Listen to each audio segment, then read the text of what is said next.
Hi, and welcome back to another episode of the Transcendental Plantsman. Today I'm going to be featuring the Purple Passion vine. Now, my plant was about 2, maybe 3 years old. It was getting very leggy. The foliage wasn't super attractive anymore.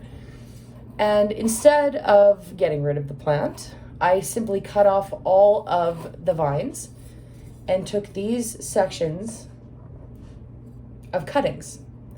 Now, as you can see, they rooted extremely well in water. I just had them sitting under a grow light on my propagation table for a couple of weeks now.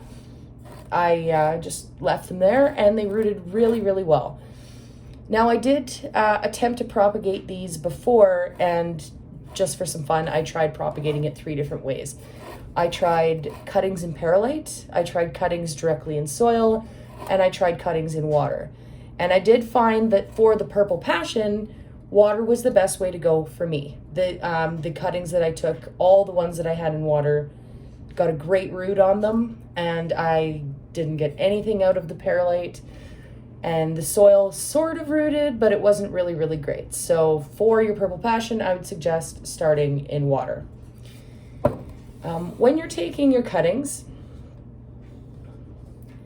you're gonna want a decent size, so maybe a 3-inch cutting. And you see these sections here where these leaves are coming out. Where you cut, you want to go 1/2 inch to 1 inch below the last leaf knob here. And that, as you can see, is where the plant has set root. And then once these new leaves that it's sprouted, which it's done since I took the cutting, once these get a little bit larger, I'm going to cut off the older leaves to push for more growth of the newer leaves. So Purple Passion is considered a velvet plant. You don't want to spray the leaves. You don't want to miss them. They do like to be moist. They don't like to be really wet. So you want a well-draining soil. And that's going to be important for the care of your Purple Passion. They do like light, but they would prefer bright diffused light, and they like cooler locations. So if you have them in a really, really hot location, you might find that your foliage starts to get kind of crispy and dry. You might not be getting what you want as far as growth is concerned. And if they have sufficient light, it'll push out the little purple hairs and it'll give you a much deeper purple color.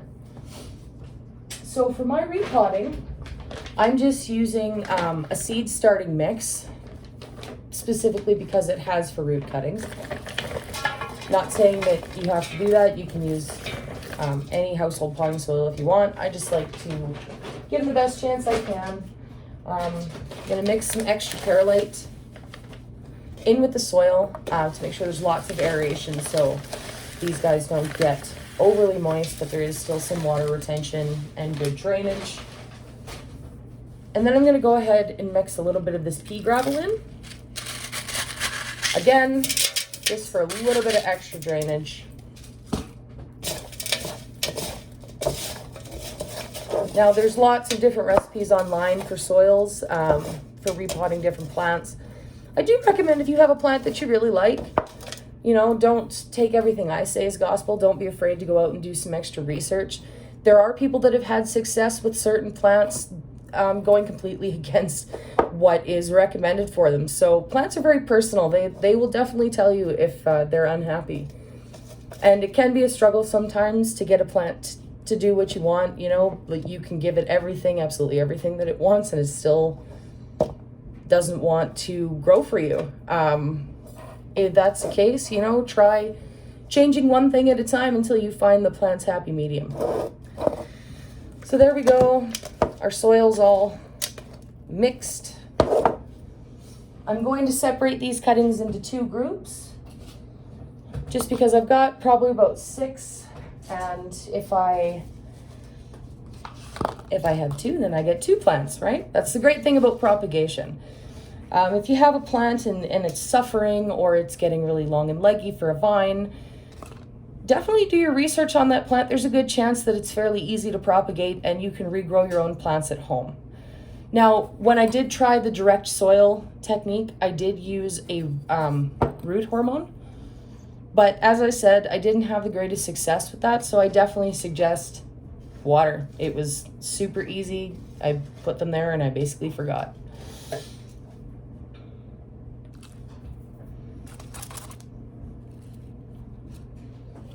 And gently take your cuttings out. You want to be careful not to disturb the roots too much because they are quite sensitive. They're going straight in water.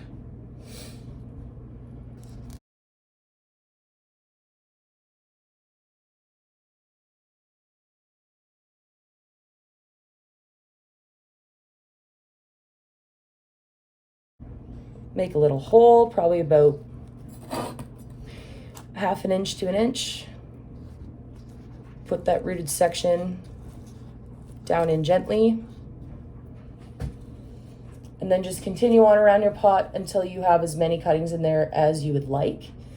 I do suggest giving them as much space as possible. Don't put too many cuttings in one pot because you want to give these guys a chance to grow. They will be repotted eventually, but you want to give everybody enough space to get going without having to compete. So there's one. I'm going to put 3 stems in that one, kind of leaning towards the outside of the pot, hopefully to create that draping. I filled the pot about 3/4 just below this rim here. And I'm going to be repotting these in a few months into a larger pot for hanging, so I'm not super worried about it going all the way to the top. This is just the second stage of propagation.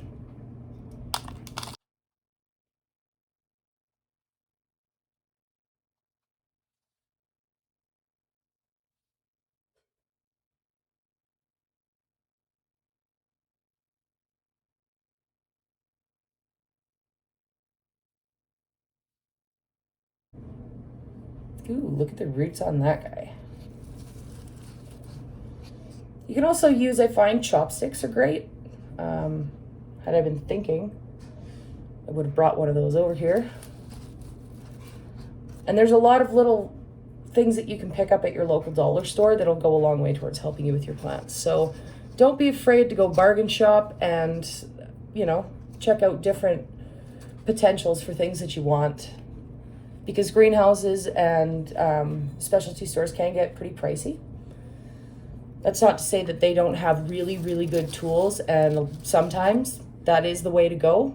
But, you know, if you can save a few dollars with your planting, I would do that. Like for stakes, as I was saying in a previous video, staking your plants when they're smaller, chopsticks are great.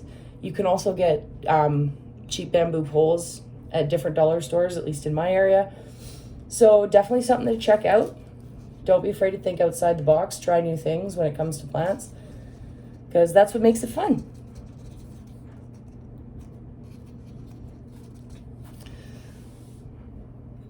So I'm going to go ahead and water these guys down in the additional pots that I'm going to be sitting them in. I'm going to have a stone base, just a few rocks at the bottom. That's just to give it a little bit of extra drainage and keep it nice and moist. And I hope you enjoyed the video. If there's something specific you'd like to see, don't hesitate to send me a message below. Bye for now.